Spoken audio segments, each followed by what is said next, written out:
네, 안녕하세요. 오늘은 그 세무사 기출문제 보겠습니다. 국세기준법 기출문제 보겠습니다. 2018년 기출문제고요. 네, 하나씩 보겠습니다.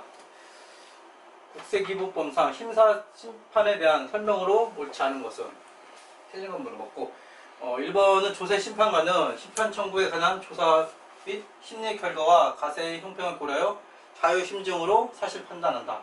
자유심증으로 사실 판단한다. 맞는 문장이고요.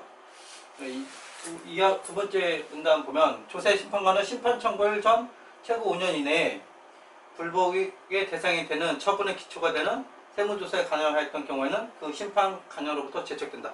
제척에 관한 문제입니다. 그래서 최고 5년 이내에 자기가 관여하는 거는 제척됩니다. 이것도 맞는 문장이고 3번 보면 이제 조세심판관의 임기는 2년을 하고 한 차례만 준임하였었다. 임기 물어봤죠. 임기 3년인데 3년인데 2년으로 나왔고 중임했습니다. 약간 외우는 문제가 나왔어요. 지금 이게 나왔고 4번 보면 심판 청구를 제기한 후 심사 청구를 제기한 경우에는 그 심사 청구를 각하는 결정을 한다.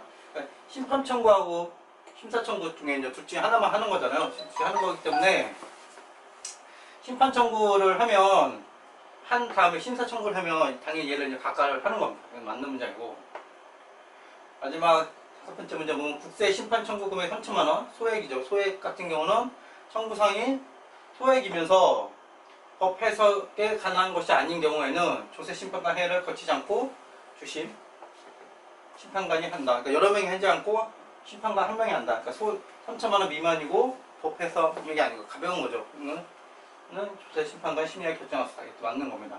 이 보시면 약간 그 3번 문제는 약간 그 암기성 문제로 나왔고 1번은 원칙적으로 자유심증에 대한 문제, 그 다음에 이제 제척에 관한 거, 제척도 이제 기본적으로 이해관계가 있으면 제척을 하잖아요. 이런 이제 반드시 알아야 되는 거고, 4번 같은 것도 이제 심판하고 심사 청구하고 이제 둘 중에 하나만 해야 된다는 것도 중요한 문장이고, 5번 같은 것도 약간 3번하고 이제 5번이 약간 그 암기성이 좀 나왔어요. 왜냐면 금액도 좀 알아야 되는 거고, 그래서 이제 이게 좀 나중에 외울 거 외워야 된다. 시험 막판에 가서는 이런 문제가 이제 세무사 시험에 좀 나왔습니다.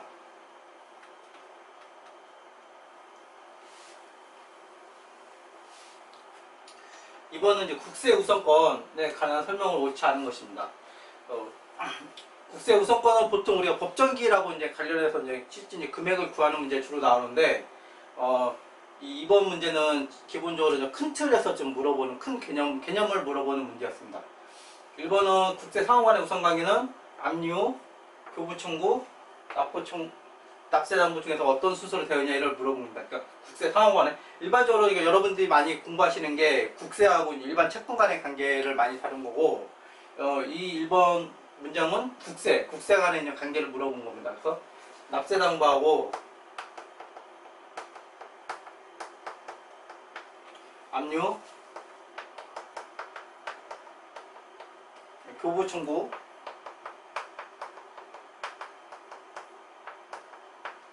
순서가 어떻게 되냐 물어본 거고, 당연히 납세 담보가 있으니까 담보가 먼저고 압류가 그 다음이고 교부 청구가 되는 1, 2, 3번의 순서입니다. 그래서 이거는 좀 법 조문에 나온 거를 그 정리해서 나온 거. 그러니까 법 조문 37조, 36조가 있는데 37조, 36조를 하나의 문장으로 이제 바꿔서 나온 문제입니다.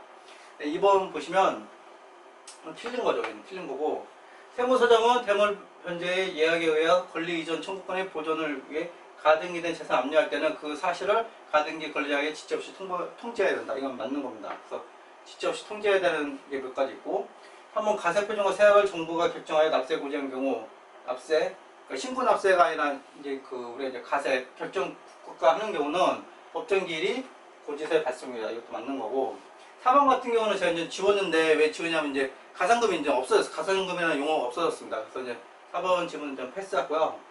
5번 공과금을 체납 처분할 때, 공과금을 체납 처분할 때 그 체납 처분 금액 중에서 국세 징수하는 경우 체납 처분비는 국세에 우선한다. 체납 처분 항상 국세에 우선하죠. 그 5번도 맞는 문장입니다. 그래서 옳지 않은 것은 1번 문장 담보가 먼저고 압류, 교부 청구 이 순서로 되어 있습니다.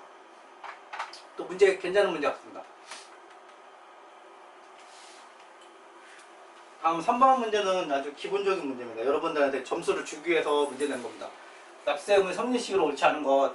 인지세는 그 가세 문서죠. 문서를 작성할 때 오타가 나는데 가세 문서를 작성할 때 수시부가요 징수가 맞는 거고, 수시부가 징수하는 국세는 수시부가 사유가 발생할 때, 상수세는 개시할 때, 종합부동세는 기준일, 가산세는 가산할 납세의무가 확정되는 때. 그러니까 이거 좀 공부 많이 하신다면 이게 좀 너무 쉽게 나왔어요. 그러니까 성립이기 때문에 납세의무가 성립할 때 뭐고 확정은 아니죠. 그래서 정답은 이 문제 좀 쉽게 나왔습니다. 정답은 이제 5번입니다. 5번. 그러니까 성립된 때로 하셔야 되는 겁니다.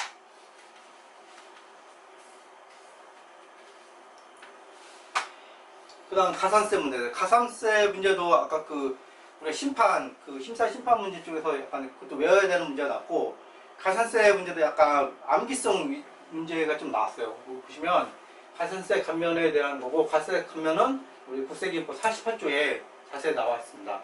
그래서 1번 그 질문 보시면 가산세를 부과하는 경우 납세자가 의무를 이행하지 않는 데 대한 정당한 사유가 있을 때는 부과하지 않는다. 그러니까 세법에서도 항상 그 정당한 사유가 있으면 면제해 주는 게 기본적인 개념입니다. 그래서 정당한 사유가 있을 때는 가산세를 부과하지 않는다. 맞는 거고, 법정 신고 기한이 지난 후 1개월 이내 기한 후 신고를 한 경우 100분의 50에 상당하는 금액을 감면한다. 그럼 감면할 때는 우리가 기한 후 신고도 있고 밑에 이제 수정 신고했는데, 얘가 1개월 이내 했냐, 뭐 3개월 이내 했냐, 6개월 이내 했냐, 1년 이내 했냐, 1년 초과해서 했냐, 요 이제 기간에 따라서 감면해주는 비율이 다릅니다. 이 개념을 물어본 거예요. 이 문제에서. 그러니까 여러분들이 외웠냐를 물어본 게 아니라 그런 개념을 알고 있냐를 물어본 질문입니다.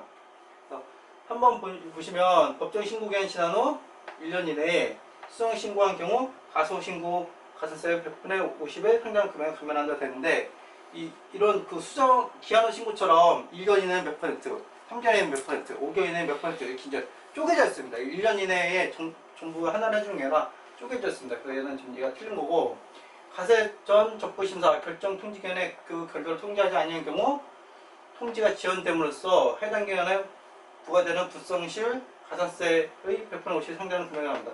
이거는 국가가 기책이 있기 때문에 감면해주는 거고, 5번 질문 이제 제출 기한이 지난 후 1개월 이내에 제출 의무 관련 1개월 이내에 이제 제출하면 그때도 그냥 감면해 주는 겁니다. 그래서 1개월 이내 1개월 이내고 이거는 1년 이내. 그래서 약간 이것도 약간 암기성 문제인데 좀 이건 디테일하게 외울 필요는 없어도 컨셉만 알면은 이제 맞출 수 있는 문제였습니다. 그래서 그 세무사 문제가 2018년 문제를 보시면 쉽거나 아니면 약간 디테일하게 좀 나온 부분이 있다는 걸 좀 염두에 두시고, 좀 그 시험 시간에 큰 개념들을 당연히 아셔야 되고, 시험 기간에는 중요한 지문들에서는 이제 암기할 거 암기하셔야 된다. 이런 걸 좀 알고 가셨으면 좋겠습니다.